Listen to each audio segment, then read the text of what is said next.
इतनी तकरीरें हो गई हैं कि अभी तकरीर में बचा कुछ नहीं।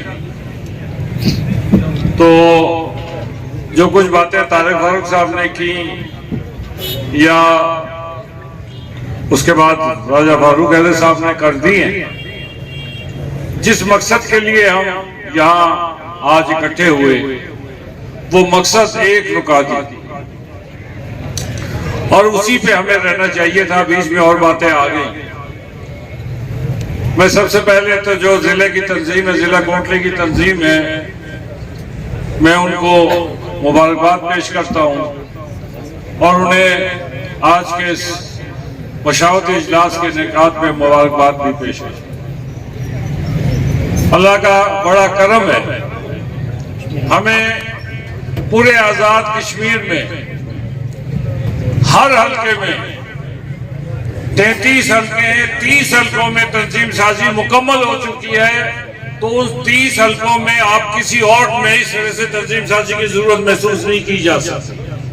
कहीं कोई किसी ओहदे पे कोई अगर फौत हो गया या कोई मुल्क से बाहर चला गया, उसकी रिप्लेसमेंट हो सकती है। 30 हल्कों में तंजीम साजी मुकम्मल हो चुकी है, इसलिए 5 जिलों में तंजीम साजी मुकम्मल हो चुकी है, 5 जिलों में अभी रहती है। आज तमाम कारकुनों को, जब से मैं पहले चीफ ऑर्गेनाइजर बना, उसके बाद सदर बना, मैंने कोशिश की कि तमाम कारकुन आपस में बैठ के फैसले करें, वहां के टिकट होल्डर्स फैसले करें, हल्के के सदूर और जनरल सेक्रेटरी बैठ के फैसले करें, ताकि तंजीम इत्तेफाक राय के साथ आगे चल सकें। और अल्लाह ताला ने उसका रिजल्ट दिया हमें बल्दियाती इंतखाबात में। बल्दियाती इंतखाबात में हमें अल्लाह तबारक ताला ने रिजल्ट दिया, जिसके नतीजे में आज देखें कि उमर नईम साहब हमारे यहाँ पे वाइस चेयरमैन बने हुए हैं। ये जमात के अंदर इत्तेफाक इत्तेहाद था तो तभी ये बन सके हैं, वरना कैसे बन सकते। मैं यहाँ पे 2-3 बातों की वजाहत करना चाहता हूँ। एक तो 21 तारीख को जाने के लिए ये जो ऐलानात करते रहते हैं ना लोग, जी मैं 50 गाड़ियां लाऊंगा, 100 गाड़ियां लाऊंगा, तो उससे हमारा काम पूरा नहीं होता। मैं सिर्फ इतनी बात कहता हूं, जो टिकट होल्डर है, जो उसके जिम्मे जितनी गाड़ियां मरकजी तंजीम ने लिख के 24 तारीख को जो वहां ऐलान किया था, उसी के मुताबिक अगर चले, मजलिस आमला के मेंबरान अगर उस दिन अपने अपनी गाड़ियों में अपने साथ 4-4 लोग लेकर आए, इसी तरह हल्के के सदर, हल्के के जनरल सेक्रेटरी, यूनियन काउंसिल का सदर, यूनियन काउंसिल का जनरल सेक्रेटरी, इसी तरह जो चेयरमैन हमारे बने हुए हैं वो, तो डिस्ट्रिक्ट काउंसिल के मेंबरान, टिकट होल्डर्स, तो मैं नहीं समझता कि 10 से 15 हजार से कम लोग आजाद कश्मीर से जाए। और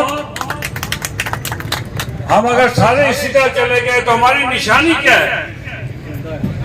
वो निशानी ये है, उस दिन भी हमने 24 तारीख को तय किया था कि हम आजाद कश्मीर का झंडा लेकर उस मैदान में खड़े होंगे, ताकि तमाम लोगों को स्टेज से नजर आए कि आजाद कश्मीर से इतनी बड़ी तादाद में लोग आए, मर्द और जन आए।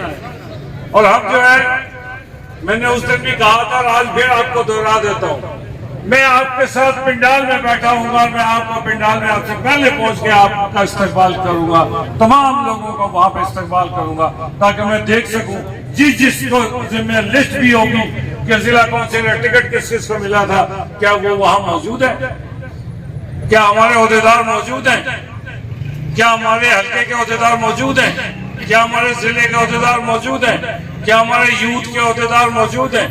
ये सारी चीजें जो है इंशाल्लाह ताला वहां हम नोट करेंगे। यहाँ पे 2 बातें और भी हो गई। एक बात कि हाई कोर्ट ने एक फैसला दिया, उसके ऊपर बड़ी बात हुई। तो हाई कोर्ट के फैसले के ऊपर हमने अपने वकला को कहा, पहले खबर आई कि पाकिस्तान मुस्लिम लीग नून, पीपल्स पार्टी और पीटीआई तीनों के रजिस्ट्रेशन जो है वो मंसूख हो। अब ये तीनों पार्टियां दोबारा रजिस्ट्रेशन करेंगी। जो दोबारा रजिस्ट्रेशन करेंगी तो इंतखाबात से पहले इसकी रजिस्ट्रेशन होनी है, इसलिए कि रजिस्ट्रेशन करेंगे तो हमें शेर का निशान मिलेगा। शेर का निशान लेने के लिए हमें पार्टी की रजिस्ट्रेशन करना जरूरी है। तो हमने अपने वकील से कहा है कि आप इलेक्शन कमीशन से जाकर मालूमात लें कि हमारे फाइल में अगर कोई कमी बेशी है वो हमें बताएं ताकि हम वो कमी बेशी पूरी कर दें और हम इसके रजिस्ट्रेशन कर दें। लेकिन बदकिस्मती से ये है, पीपुल्स पार्टी को भी यही सूरत हाल दो चार है, पीटीआई को भी यही सूरत हाल दो चार है, लेकिन किसी और पार्टी के कारकुनों में डिबेट नहीं है सिवाय मुस्लिम लीग में। मुस्लिम लीग में डिबेट है कि आप सदर हैं या नहीं है, आपकी तंजीम है या नहीं है। मुस्लिम लीग के फैसले कानूनी तकाजे अपनी जगह है। मुस्लिम लीग के फैसले ना मैं करता हूं ना यहाँ स्टेज पे बैठे हुए कोई करता है। मुस्लिम लीग के फैसले मियां मोहम्मद नवाज शरीफ की मंजूरी से और आपके तायद से होते हैं। तो इसलिए इस बारे में किसी भाव में नहीं रहना चाहिए। जिसकी जो जिम्मेदारी है वो अपनी जिम्मेदारी पूरी करें। सीखें दूसरी सियासी जमातों से कि भाई पीपुल्स पार्टी ने, किसी ने कहा कि जी पीपुल्स पार्टी की तंजीम का क्या बना, कभी कहा किसी ने पीटीआई की तंजीम का क्या बना, लेकिन मुस्लिम लीग के अंदर पता नहीं क्या बीमारी है, वायरस आ गया है। जो वही वायरस को निकाल रहे हैं हम आहिस्ता आहिस्ता काफी निकल गया है। वो उसको हमने लैपटॉप में डाला हुआ है वायरस को निकालने के लिए, वो वायरस निकल गया है काफी हद तक, इंशाल्लाह और भी निकल जाएगा। मुस्लिम लीग को मजबूत बनाना आपकी और हमारी बका के लिए जरूरी है। हमारे खिलाफ साजिशें क्यों होती हैं? हमारे लिए साजिशें इसलिए होती हैं कि मुस्लिम लीग आजाद कश्मीर की सबसे बड़ी सियासी जमात। मुस्लिम लीग आज आजाद कश्मीर में सबसे बड़ी सियासी जमात भी है, पाकिस्तान की भी सबसे बड़ी सियासी जमात है।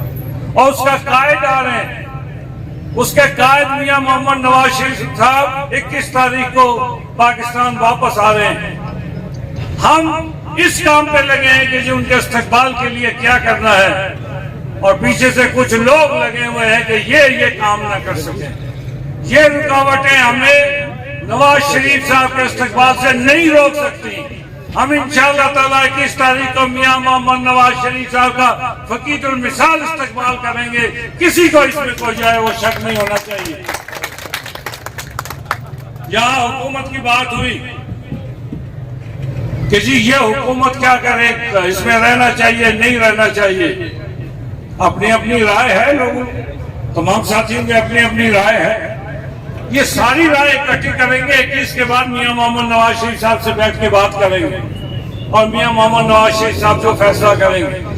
हमें भी पता है 4 हल्कों को छोड़ के 29 हल्कों में हम अपोजिशन में हैं, और इस 4 हल्के क्या 29 हल्कों का बोझ उठा सकते हैं? नहीं उठा सकते।